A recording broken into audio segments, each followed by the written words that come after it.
Assalamualaikum warahmatullahi wabarakatuh. Halo, perkenalkan aku Amanda Deviola. Ya, balik lagi bersama aku yang bakal mereview jurnal milik dosen aku, yaitu YB Hasan Mairudin. Ya, sekaligus aku bakal bandingin ke 5 jurnal internasional yang pastinya bakal kita tarik kesimpulan. Jurnal ini tuh jurnal yang telah aku bahas tuh membahas apa sih gitu ya. Oke, langsung aja kita masuk ke jurnal yang pertama. Kita bahas jurnalnya Bung Yabi terlebih dahulu, teman-teman. Oke teman-teman, jurnal ini tuh judulnya adalah Tirani DPR atas negara, menggugat kuasa DPR RI menuju efektivitas pemerintahan. Nah, kata tirani di sini tuh punya makna penting banget ya. Artinya kekuasaan yang berlebihan dan bisa menindas ya. Bung Yebi tuh melihat setelah amandemen Undang-Undang 1945 ya. Jadi DPR sekarang tuh punya kekuasaan yang luar biasa besarnya ya setelah reformasi ya, tepatnya di awalnya ya. Tapi masalahnya nih ya, kekuasaan yang terlalu besar itu justru bisa jadi masalah baru ya. Kalau dulu kan zaman Orde Baru tuh presiden tuh yang super kuat ya, sekarang tuh kekuatan tuh malah geser ke DPR ya. Terus juga dalam jurnal ini tuh yang meneliti bahwa fokusnya itu pada bagaimana DPR tuh sering ikut campur dalam urusan kebijakan presiden, misalnya lewat hak interpelasi atau hak angket ya. Dalam praktiknya itu kadang dipakai buat ngawasi ya, tapi buat menekankan pemerintah juga ya. Akhirnya keputusan pemerintah tuh jadi lambat gitu loh ya, dan kerja negara nih jadi nggak efektif ya. Terus juga dalam jurnal ini nih dapat ditemukan jelas ya temuannya tuh bahwa DPR tuh makin kuat gitu loh ya, tapi kalau nggak dikontrol dengan baik itu tuh bisa berubah jadi tirani parlemen ya. Jadi kesimpulannya tuh ya, jurnal ini tuh ya membahas terkait kekuasaan DPR yang seharusnya perlu dibatasi lagi ya, supaya sistem pemerintah nih lebih efektif dan stabil gitu. Oke, setelah kita mengetahui ya isinya jurnal milik dosen aku yang tirani DPR, kita beranjak ke 5 jurnal internasional ya yang akan kita bandingkan. Oke, langsung aja kita masuk ke jurnal internasional yang pertama ya, yang judulnya itu analisis konstruksi struktur dan kewenangan DPR dalam fungsi legislasi ya, berdasarkan Undang-Undang 1945 ya. Jadi kalau dibilang tuh jurnal Bung Yebi ini itu mengatakan bahwa DPR ini terlalu kuat ya. Nah, justru kalau semisal jurnal ini, jurnalnya yang karya Ahmad Yani, itu nemui hal yang agak berlawanan gitu ya. Dia tuh bilang fungsi DPR dalam membuat undang-undang tuh justru lemah. Kenapa sih? Karena di dalam DPR sendiri banyak konflik politik antar partai dan tarik-menarik kepentingan. Jadi fungsi legislasi tuh nggak berjalan efektif gitu loh. Nah, kalau kita bandingin sama jurnal milik dosen aku Bung Yebi, keduanya tuh sama-sama mengkritik DPR, tapi arahnya tuh ya agak berbeda gitu loh. Kalau jurnal Bung Yebi itu DPR yang terlalu dominan dalam suatu pemerintahan, tetapi kalau sensal jurnalnya Ahmad Yani itu bilang DPR ini belum mampu memanfaatkan kekuasaannya dengan baik dalam dunia pemerintahan. Oke, setelah kita membahas jurnal yang pertama tadi ya, jurnal internasional, kita lanjut ke jurnal selanjutnya ya. Jurnal selanjutnya ini tentang judulnya pergeseran kekuasaan presiden dan penguatan kekuasaan DPR pasca perubahan Undang-Undang Dasar 1945 ya. Nama penulisnya ini Mugeni ya. Jadi Mugeni ini mengambil tema besar soal keseimbangan kekuasaan setelah reformasi. Nah, beliau ini setuju kalau semisal dulu tuh presiden terlalu dominan ya.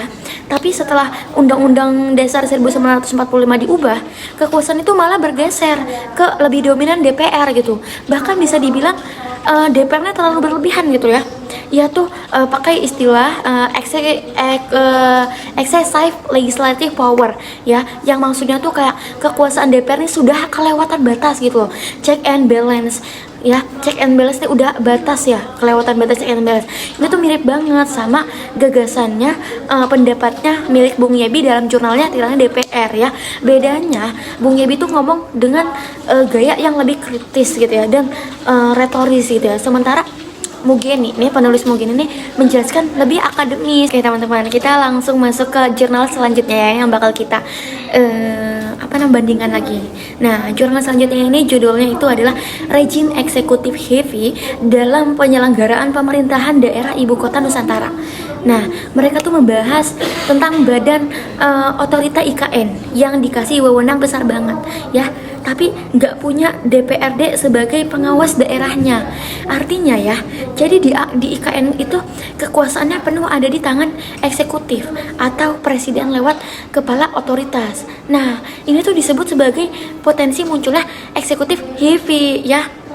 Eksekutif hippie baru gitu, alias sistem yang terlalu condong ke kekuasaan presiden. Nah, kalau kita bandingin sama jurnal Bung Yebi ya, itu kita bikin ngingetin bahayanya akan tirani DPR. Sementara kalau semisal di jurnal ini tuh ngingetin bahayanya tirani presiden. Oke, jurnal selanjutnya ya yang bakal kita bandingin lagi ini judulnya Eksistensi DPR RI setelah Amandemen Undang-Undang Dasar 1945. Ya, jadi di sini tuh nama penulisnya Harry ya, yang mengatakan bahwa beliau tuh lebih fokus ke bagaimana sih perubahan undang-undang dasar itu bikin DPR ini jadi lembaga yang lebih kuat dan mandiri gitu. Nah, kalau dulu kan DPR tuh cuma stempel keputusan presiden gitu ya. Nah, sekarang tuh DPR tuh punya posisi penting banget dalam sistem presidensial ya. Tapi masalahnya kekuatan besar itu tuh belum diiringi dengan tanggung jawab yang besar juga. Jadi masih banyak anggota DPR yang nggak profesional gitu, dan mereka tuh lebih memikiri kepentingan partai daripada rakyatnya. Nah, jadi dapat kita simpulin kalau semuanya tuh dari 6 jurnal itu ya, jurnal Bung Yebi dan jurnal internasional ini kelihatan jelas bahwa Indonesia tuh masih berproses mencari keseimbangan kepada kekuatan antara presiden dan DPR. Dulu kita tuh hidup di masa eksekutif heavy, presiden yang terlalu kuat. Tapi sekarang banyak ahli, banyak pembuat jurnal bilang kita tuh masuk masa ke legislatif heavy ya, DPR yang terlalu kuat. Bung Yebi juga membenarkan bahwa lewat jurnalnya yang ngasih peringatan keras bahwa kalau nggak diatur DPR ini bisa jadi tirani baru gitu yang menekankan pemerintahan ya. Sementara penulis-penulis yang lain ya justru setuju bahwa demokrasi itu nggak boleh condong ke salah satu pihak yang dibutuhkan ya. Yang dibutuhkan ini ya jadi adalah check and balance yang nyata biar kekuasaan yang tetap berjalan itu nggak sekedar formalitas gitu loh, berjalannya dengan baik nyata gitu ya. Jadi penguasaan tersebut tuh nggak tunggal gitu. Oke, mungkin sekian seperti itu saja. Saya kira hal itu saja yang dapat saya sampaikan. Semoga dapat menjadi pembelajaran bagi teman-teman yang mendengarkan hal ini. Terima kasih. Mungkin itu saja. Mohon maaf bila ada kesalahan. Wassalamualaikum warahmatullahi wabarakatuh.